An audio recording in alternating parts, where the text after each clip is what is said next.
Celestine and Her Incredible Family.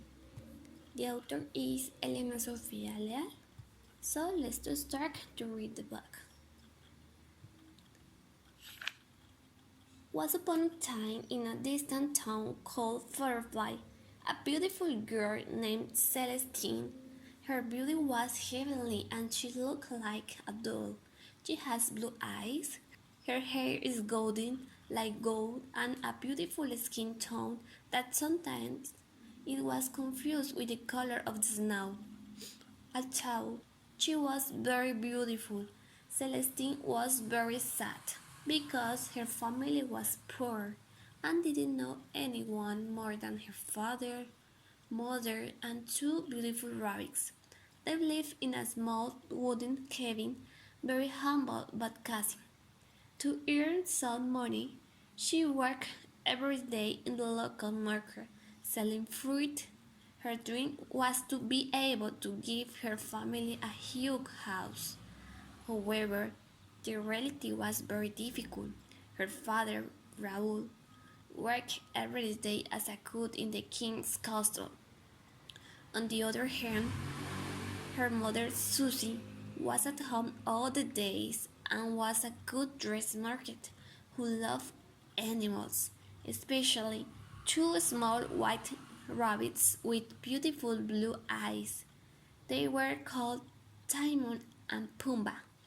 Their mother took care of them very well, and she didn't let anything happen to them. She talked to them every day, and in general, everyone loves those rabbits, especially Celestine. One day, Celestine was organizing the fruit to sell, and suddenly she saw how Timon and Pumbaa were eating an apple. When she saw this, she immediately ran to take the apple when she heard someone say, "Stop, Celestine! We are hungry, and our mom has not fed us today."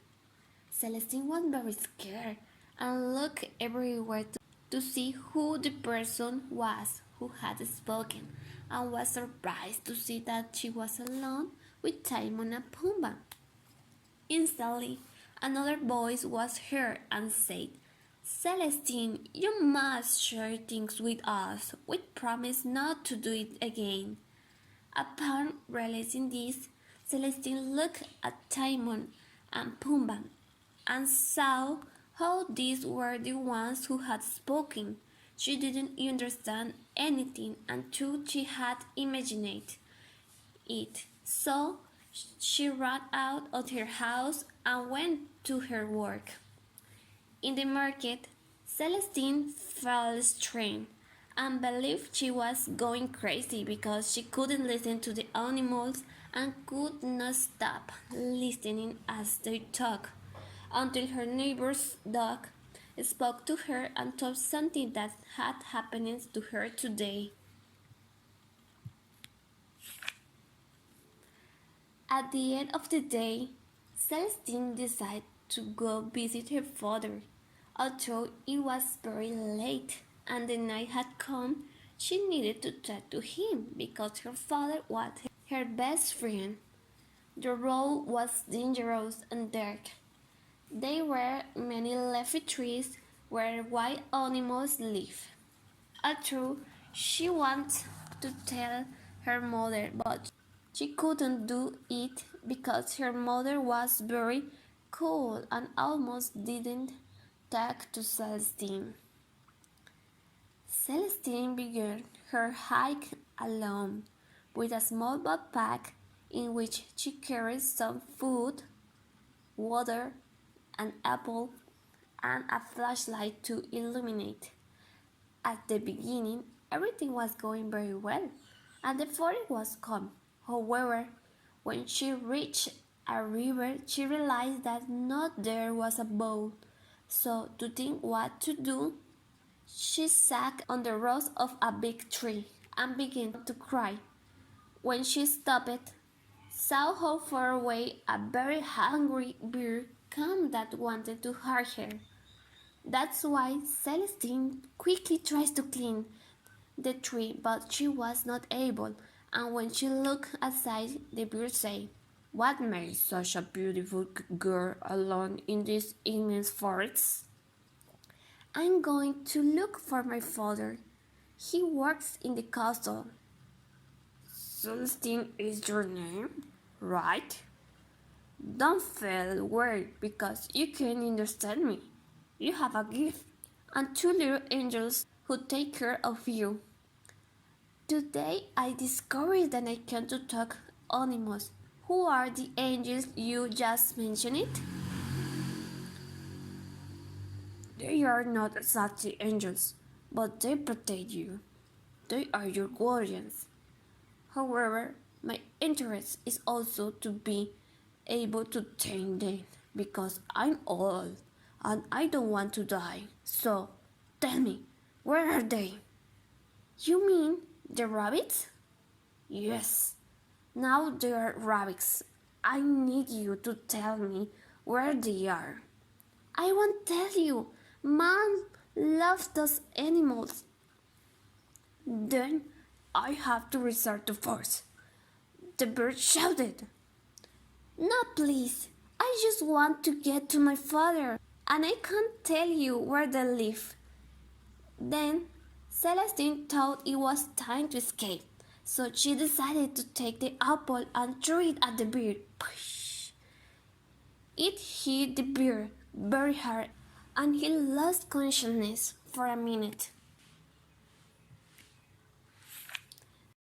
During that minute, Celestine ran very fast, and on the way, she saw two small rabbits following her, very similar to the ones in her house. So she stopped and asked, "Timon and Pumbaa, are you?" "Yes, my dear Celestine. By touching the apple, we could feel your fear, and immediately we knew you were in trouble. We can help you," said Timon. "I'm confused. I have lived with you for many years, and it's so amazing that I can't talk to you now." "Yes, you will soon understand. For now, we will accompany you to your father, and we must hurry before it is later," said Pumbaa. "Okay, I trust you." On the way, Celestine didn't realize when she arrived at the castle because she fell into a deep sleep after the conversation with Timon and Pumbaa. So the two little rabbits were responsible for carrying her through a beautiful carriage. When she woke up, Celestine was alone at the castle door, and when she was going to knock on the door, she suddenly saw a beautiful little bird that perched on her shoulder. She saw that she was injured, so she decided to help her with the bird's wing and later to take it with her, and then she couldn't hold it with much love and medicine. When meeting her father, Celestine told him everything that happened and realized that her father reacted in a way that she didn't expect because she believed that he would go to hug her and say that everything would be fine. But opposite happened. Her father went to a corner of the room and with tears in his eyes began to say, "Look, my little girl, I thank God because you are well and alive. The bear that you meet on the road is an old man who wants to live forever and would do everything possible to find a cure for that. That is why he is behind two little guardians who care for those who give them affection and give them eternal life forever. However, don't panic because you can talk to animals. Your grandmother had the same gift and didn't find out until she was 18, the same age as you are now. I apologize for not preparing you for this. and telling you before, but I didn't want to scare you. I know you can try your gift and use it for good. I will take care of helping you and protecting you with my life if necessary. Celestine needed time to process everything her father taught, so she decided to go to a small wall that was in the castle. There she began to see how a small apple scare appeared on her neck, which shone when she had contact with the water. Surprised, Celestine ran to her father to know what was happening. Raoul said, "My daughter, the time has come. It is time that we have our two guardians because they apparently the bear has found them, and if we don't arrive on time, they can die. That is why the scare is on your neck. They did it because they need your help." Celestine mentions that I don't know what to do. I'm just a girl who can talk to animals. I don't have strength. I don't have powers. I'm very scared. Raoul replies, "Don't be afraid, my daughter. I will be with you all the time. Don't forget to take that beautiful little bird you found at the castle door. She is a fairy, and as you helped her, she will always be grateful to you." Celestine replies, "Okay, I will do it."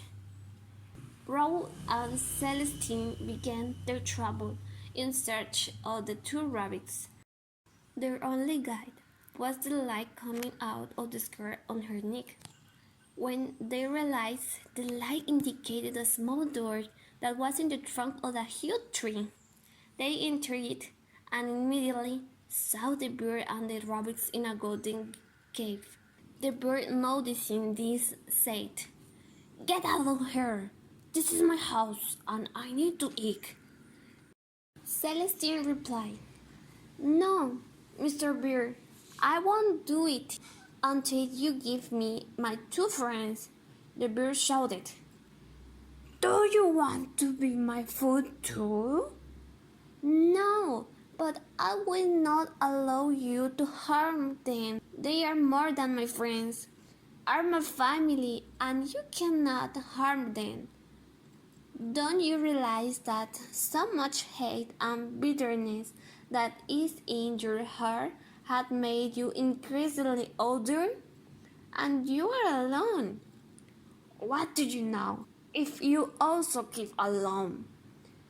I know, but I value my incredible family, and they have protected me, and that is why I need to take them home safe and sound."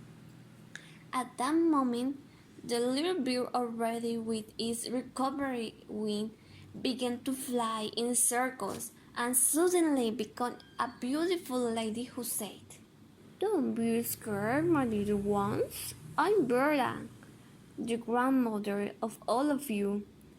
I saw that in your heart there is so much hate, Gasparin. Yes, I thought to you, angry bear. You are my son, and you want to harm your nephews. You didn't learn the lesson when I turned you into a bear. Look, this is your family, and you can't harm them." Immediately, the bear's eyes filled with tears, and little by little, his form was changing to be a person again. In fact, he was very similar to Raoul, and that is why Celestine realized that it was the last brother that her father had, her uncle. Celestine began to cry with happiness to see how her family got together, but at the same time, she felt very confused because she didn't know where she come from and she didn't know who the two rabbits were. So she asked, Grandma Bertha, who are two rabbits whom I love as if they were my family? They are your older brothers, and unfortunately had a long time discussion with your Gasparin uncle, and he condemned them to become rabbits for the rest of his life. Timon and Pumbaa are my brothers? Wow, that's fantastic! But how will we get it back to its normal form? The only way is that your uncle sincerely forgives your brothers and returns to our house. From one moment to the next, everyone magically appeared at home, and Celestine's mother cried with joy to see her whole family. That is why Gasparin, seeing that her brothers and nephews were happy, decided that he would stop being selfish and distributed all an apple for what he said. This will be the time when we will all be a united family again. Keep our gifts secret and only use them to care for the planet. Do you agree with me? Excited, Celestine said yes. And everyone behind her proceeded to eat. Each returned to their normal form, and finally, Timon and Pumbaa could be themselves, where they were no longer simple guardians, but together with their grandmother Bertha, decided to improve the appearance of the planet and instill values in people. From that day, Celestine discovered that she had a beautiful abandoned castle on Firefly, so they all decided to rebuild it and live there forever. Celestine finally regained her happiness, her family, and saw how important love is to unite and change people, no matter how much hate is in someone's heart. You can always improve when you treat everyone with love and compassion. And this is the end. So thank you so much for watching my videos and see you in another opportunity. Bye bye.